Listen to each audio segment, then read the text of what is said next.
This holiday season, give yourself the gift of quick, easy, flavorful, and nutritious meals. Factor is America's #1 ready-to-eat meal delivery service, and they can help you eat well for breakfast, lunch, and dinner. Factor meals are chef-prepared, dietitian-approved, and delivered to your door, ready to eat. So you can save time and stay healthy while staying on top of all your holiday responsibilities.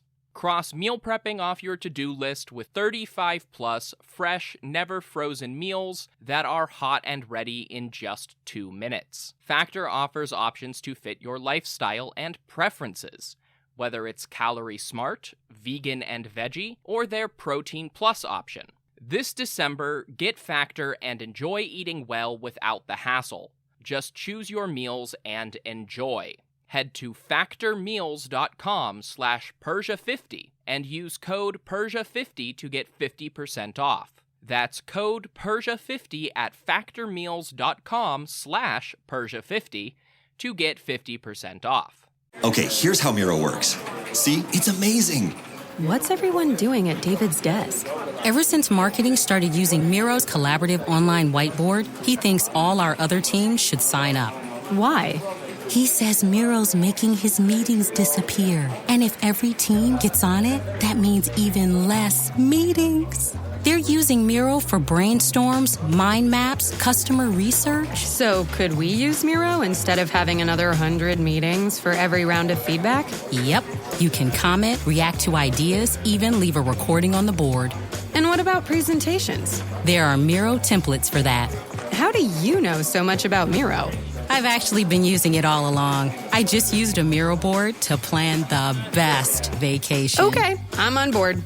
See how Miro users save up to 80 hours every year by meeting less and doing more. Get on board at Miro.com with 3 boards free forever. That's MIRO.com. This podcast is brought to you by Royal Fratricide. Attention, princes and kings! Does your empire have 1 million or more subjects? Do you feel like you would do a better job of leading the wayward masses than your idiot brother? Or perhaps you know that he has no right to rule because you were born at a better point in your father's life. Well then, I have a deal you can't pass up. Royal Fratricide. Simply attach 1 bottle of fratricide to the end of your spear and apply it liberally to any siblings you think might threaten your ability to claim the throne. Whether they have your father's favor, a cohort of annoying priests, or just bother you sometimes, Royal Fratricide will secure your position in the history books. Go to historyofpersiapodcast.com/Royal Fratricide and use promo code BROTHERS to get 10% off your kingship today. Royal Fratricide does not take responsibility for any coups, plots, or usurpations resulting from use. This ad is to be considered parody. Hopful Media does not endorse X sides of any sort. Please stab responsibly. History of Persia is a Hopful Media podcast production. This show is sponsored by BetterHelp Therapy Online. Life doesn't come with a user manual, so when life stops working for you, it's pretty normal to feel stuck. Imagine somebody who spent, say 25 years being really distracted, overwhelmed by clutter, and fluctuating between being really into obscure ancient history and not being able to find the motivation to do the dishes. That person is me, and apparently, if there were a user manual to life, it might have told me that I have ADHD and should talk to my doctor about that.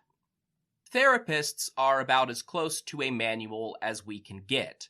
Folks who are trained to help you figure out challenging emotions and learn coping skills.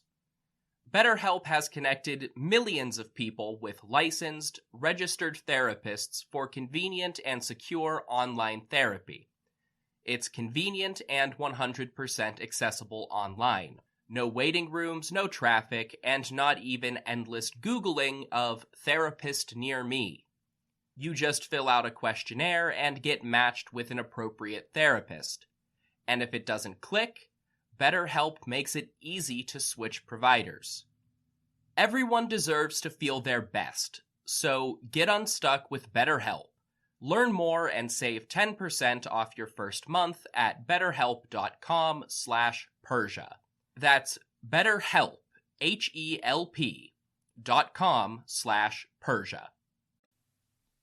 Hey everybody, you may have recently started hearing a little blurb about Hopful Media at the start of each episode, before the ads. There's a full announcement just after episode 83, but I wanted to slip this message into the backlog so you'd know what was going on. Absolutely nothing of substance has changed, and History of Persia is just as independent as ever. The HOP in Hopful is literally my acronym for History of Persia. This is just a little bit of behind-the-scenes stuff for building a brand to cover potential future projects. If and when that happens, you'll hear about it in this feed first. Thanks for listening. Hello everybody, Trevor here with a special History of Persia announcement. Surprised to find me in your feed a week early, or maybe you're confused about having 2 episodes after coming back on the regular schedule? Let me explain. This is just a separate announcement to let you know what's happening on the other side of the podcast. Like some updates about me, the show, and what I'm going to start doing going forward. But before you check out and decide you don't need to hear this stuff because you just want to listen to the regular podcast, I encourage you to stick around because I'm going to end this with a mini episode. I'll get the stuff about me out of the way first on the off chance that anybody is actually interested in what I do aside from producing podcast episodes. Shockingly, I have mostly managed to stay on top of things these last few months, and actually got a little bit ahead. Which is good, because I'm only going to get busier. If you paid close attention in the introduction episode all the way back at the beginning of the show, then you know that when I recorded that back in February, I was in the process of looking for graduate school programs that would help me turn my interests in Persia and the ancient world into a career. Back then, I was living in a little apartment in Rhode Island, but over the summer, I drove everything my wife and I own halfway across the US to a slightly larger apartment, and as of this week, I am now in a full-time master's program at Washington University in St. Louis, studying classics. I'm very excited for the experiences and resources this opens up, and hopefully for the opportunity to translate some of them over into the show. No pun intended. Least of all, I now have access to a few additional books that I've been having trouble getting a hold of, so expect to see some of those popping up on the bibliography page over the next couple of episodes, courtesy of the WashU Library. Since we're just a few days into the academic year right now, I don't really have much more information to share, but I hope that you might cut me some slack if an episode comes out on Tuesday night or Wednesday morning, if I'm also competing with a school deadline. That said, I spent the summer trying my best to get ahead on the podcast narrative and research so that I could keep up once the ball starts rolling. Speaking of what happened with the podcast itself over the summer, you are all awesome. The support and interest in this hobby of mine that you have all poured out as listeners in these first 6 months have been outstanding, and I want to share some information about your fellow listeners and how all you awesome people have helped the show grow in the last few months. First of all, I have to say thank you to anyone who listened between episodes 10 and 15. Over those 10 weeks, every single week saw more listeners than the week before, as more and more of you found the show and got caught up, with a peak at over 10,000 views in the week of July 23rd. Seriously, I am still blown away every time I look at that peak on the chart. Really, thank you all so much. Now, on to other things as a sort of state of the podcast address. This announcement is coming at an exciting point in the podcast narrative for me. Next week's episode will be the story of Polycrates of Samos and its intersection with the Persian satraps in Anatolia. But in 3 weeks, I'll launch into the story of Bardia and Darius's rise to power, which is probably my favorite story in Achaemenid history. As of now, I'm estimating that it will take 3 or 4 episodes to get through that transition, including an episode that will break down the Behistun inscription the same way episode 8 broke down the Cyrus cylinder. By the end of October or the beginning of November, I'll move on and start on the narrative episodes for Darius, which is extra exciting because not only will the narrative keep going, but I won't have to give that little, we don't know anything for sure until after Darius disclaimer anymore. It will be the reign of Darius, and I will be able to just say whether or not a lot of things were true. Of course, ancient history is never certain, but it gets a lot easier. Wrapped up in that will be an episode or two on Zoroastrianism in Achaemenid times, and some episodes on the early wars of expansion under Darius. The way things are looking now, I think we'll reach the wars in Greece right around the 1-year mark for the show in February of 2020. Hopefully, in all of that, there should be something for everybody to enjoy. That brings me to the final and biggest announcement of this announcement episode. That is a request for your help. Starting with episode 18, you will start to hear advertisements at the beginning of each episode. With any luck, some of you in the future who get this announcement after it's been posted for a while will be confused because you've already had ads for a few episodes.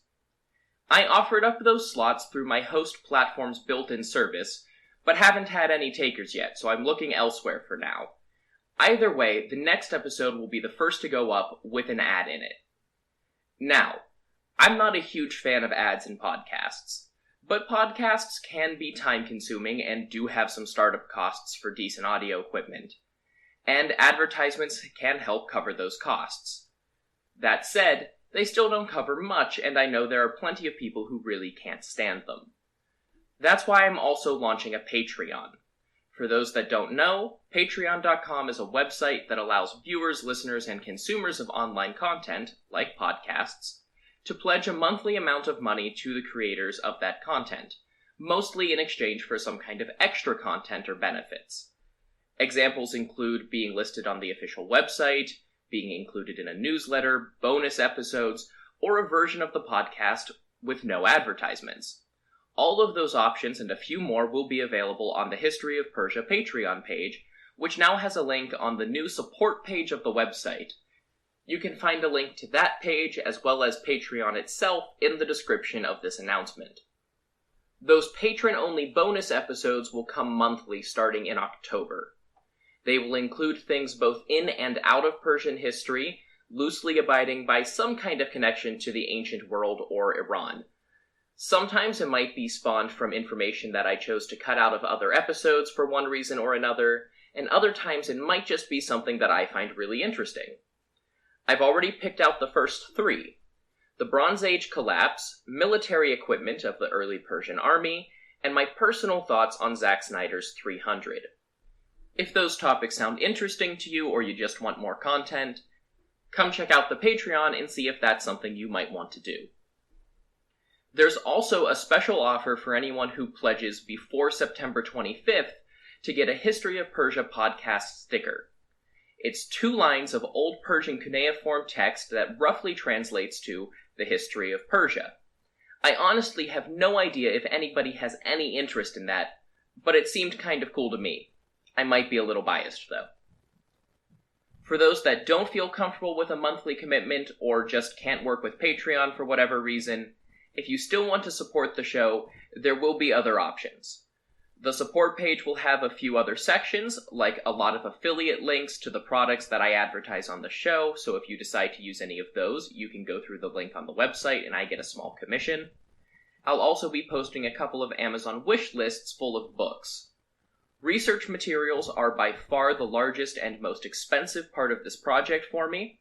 University libraries are great, but I can't always have those books, and sometimes it's just more convenient to have the books on my own.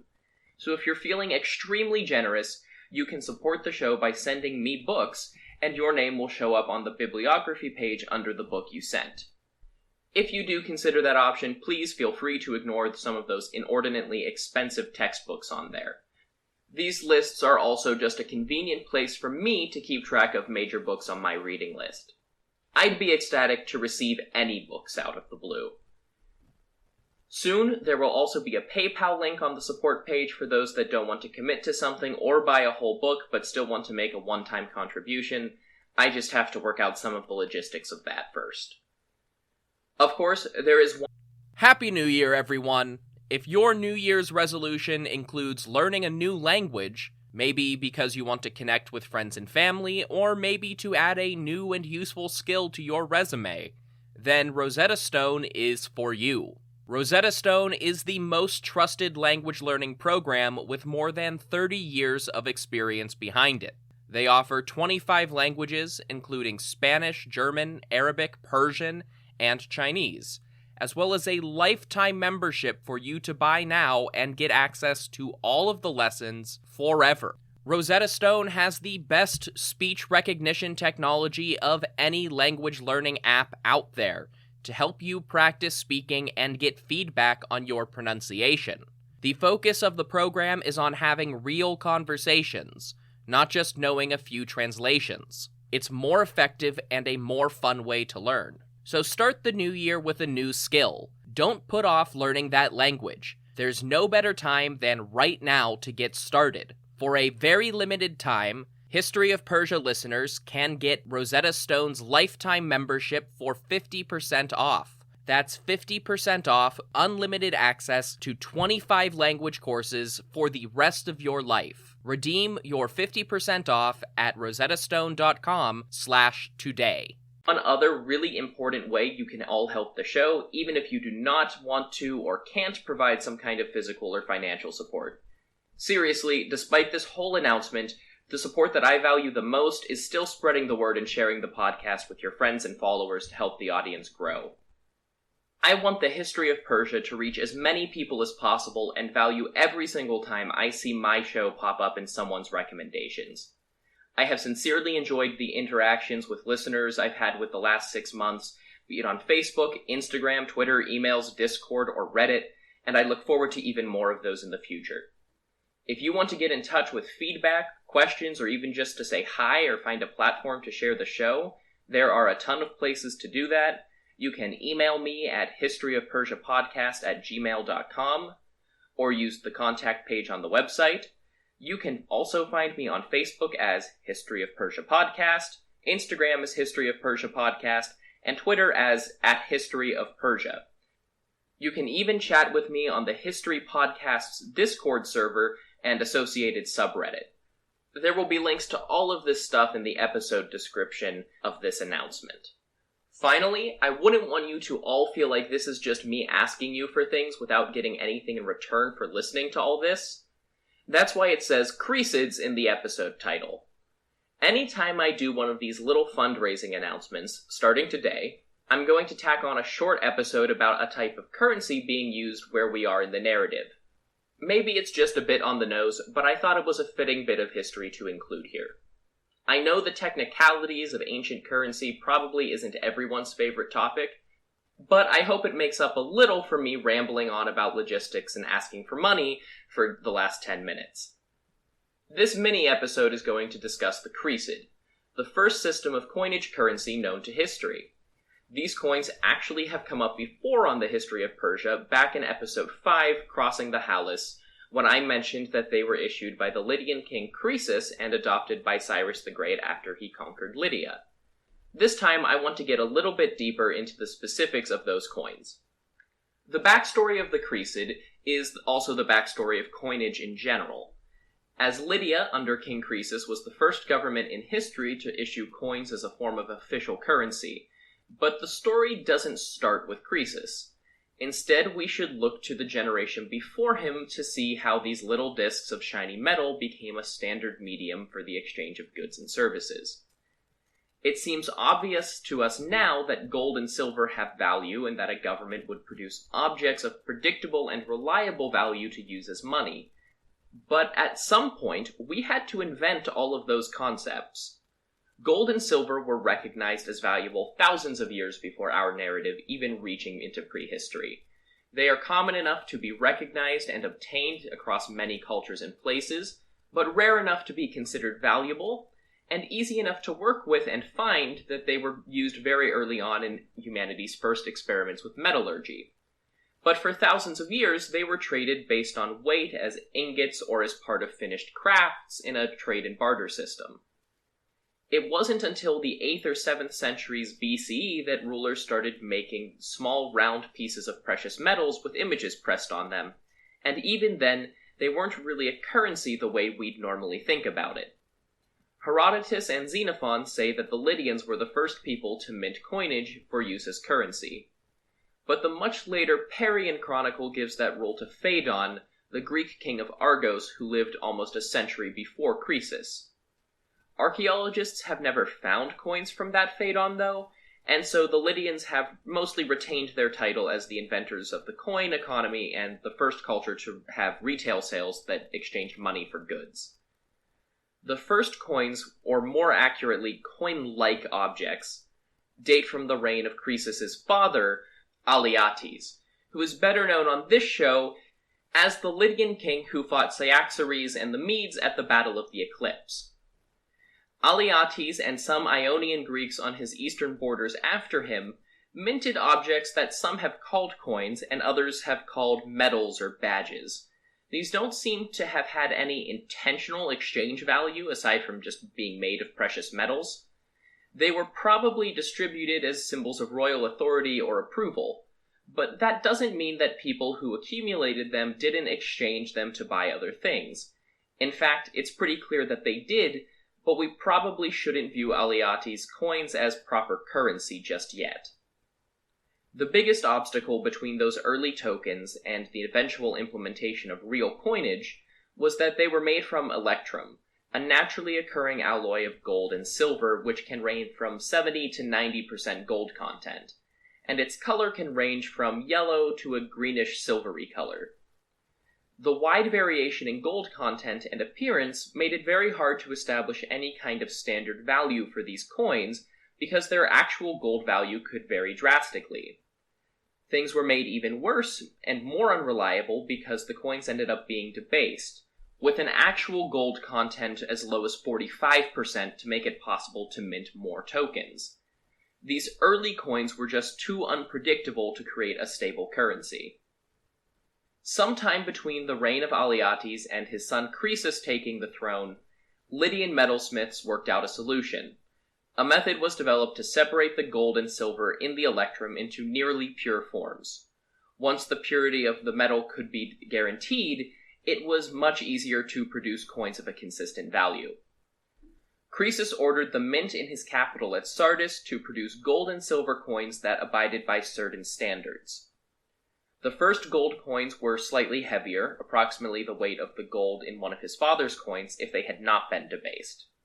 Soon, though, the gold Croesid was made lighter, closer to the actual gold content of earlier coins. It's up for debate why exactly it worked out that way, but a good theory is that it was a tactic to help get the older coins out of circulation as Croesus was implementing the new currency. The final design for the gold Croesid weighed about 8.1 grams, and these gold coins were paired with a silver variant of lesser value. However, the silver coins retained their original weight of 10.7 grams, which made the conversion between gold and silver Croesids pretty easy. It was 20 silver coins to the value of a golden coin, and the Lydian Croesid became the world's first bimetallic currency, and probably the first standardized coinage. As a result of standard weights and pure gold content, Croesus's coins had a reliable value at a glance and were quickly adopted as a recognizable currency in the region. Before long, many of the Greek cities on the Anatolian coast were also adopting similar coinage systems, and official coinage spread slowly into the Greek world. Despite how quickly it spread and how successful its implementation seems to have been, we shouldn't picture Lydia going from a trade and barter economy to a more familiar money economy during Croesus's life. As they were still made from precious metals and crafting them was relatively difficult, even a silver Croesid was more valuable than most common small transactions. So they were probably only used for large business and probably didn't make it down to the common classes very often. A noble might have purchased a horse in Croesids, but their servant was probably paid in rations rather than currency. So what did the world's first coinage look like? Alyattes' electrum tokens usually featured an image of a lion, a symbol of the Lydian Mermnad dynasty. Sometimes that lion was paired with his name in Lydian script. When Greek cities mimicked those coins, it was often with a local symbol replacing the lion and the local leader's name in Greek. When Croesus implemented his reforms, the new coins featured an image of a lion and a bull. The exact meaning of the bull is unclear, but one theory is that the bull represents Zeus, the Greek king of the gods. That has been taken as symbolism of Greco-Lydian peace, or Croesus' rule over the Ionian cities, but may just be an attempt to associate the Mermenad lion with Zeus himself. Interestingly, these coins did not have the heads or tails format that we're so used to. Unlike modern coins where the images on either side are hammered in by machines, the Croeseids and later Achaemenid coins had an image pressed into one side while the metal was still hot and soft, creating a raised image on the other side and an empty dent where it was pressed in, like a reverse stamp. The system of creating an image on the reverse side seems to have been a Greek invention, achieved by placing the blank coin between two dies, each featuring a different design. When the top die was hit with a hammer, both images were pressed into the coin, and that system is basically still what we use today, but now it's accomplished with a very precise and fast machine, rather than a guy with a hammer. When Cyrus the Great and the Persians conquered Lydia in the 540s BCE, they adopted the Croeseid. The mint at Sardis kept churning them out until about 520, when Darius introduced a new design and system for the whole empire. Because the Croeseid was only minted at Sardis, it never really spread to the rest of the empire, but it became the first thing anywhere close to an official imperial currency. Don't think that it was just the Lydian mint carrying on business as usual, independent of the Persian rulers. It's subtle, but the design of the Croeseid did change a little under Cyrus and Cambyses. The smooth, naturalistic lines of the bull and lion shapes of the coins changed. They were replaced by the more angular, blocky versions favored in Persian artwork that resembled Assyrian designs. So it's pretty clear that there was a conscious policy change to tie the Lydian coinage into official imperial art styles, which probably set a very valuable precedent for Darius when he expanded the system. So that was a short explanation of the origins of Persian coins, and coinage in general. We'll get to Darius soon enough and everything that he did, but first Polycrates and Bardia. In the meantime, thank you all again so much for the support you've given me and shown this show so far, and for your continued support in the future. For those that want to go above and beyond with additional support, links to everything I talked about earlier will be included in the episode description. Thank you all so much for listening, and you'll hear from me again next week for a regular episode of the History of Persia. This podcast is brought to you by Royal Fratricide. Attention, princes and kings! Does your empire have 1 million or more subjects? Do you feel like you would do a better job of leading the wayward masses than your idiot brother? Or perhaps you know that he has no right to rule because you were born at a better point in your father's life. Well then, I have a deal you can't pass up. Royal Fratricide. Simply attach 1 bottle of fratricide to the end of your spear and apply it liberally to any siblings you think might threaten your ability to claim the throne. Whether they have your father's favor, a cohort of annoying priests, or just bother you sometimes, Royal Fratricide will secure your position in the history books. Go to historyofpersiapodcast.com/Royal Fratricide and use promo code BROTHERS to get 10% off your kingship today. Royal Fratricide does not take responsibility for any coups, plots, or usurpations resulting from use. This ad is to be considered parody. Hopful Media does not endorse X sides of any sort. Please stab responsibly. This podcast is brought to you by Royal Fratricide.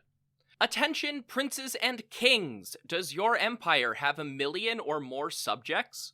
Do you feel like you would do a better job of leading the wayward masses than your idiot brother? Or perhaps you know that he has no right to rule because you were born at a better point in your father's life. Well then, I have a deal you can't pass up. Royal Fratricide.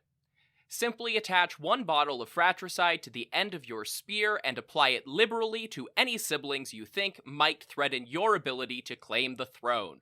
Whether they have your father's favor, a cohort of annoying priests, or just bother you sometimes, Royal Fratricide will secure your position in the history books.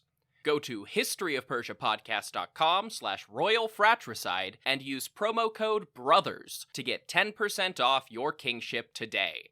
Royal Fratricide does not take responsibility for any coups, plots, or usurpations resulting from use. This ad is to be considered parody. Hoffel Media does not endorse X sides of any sort. Please stab responsibly.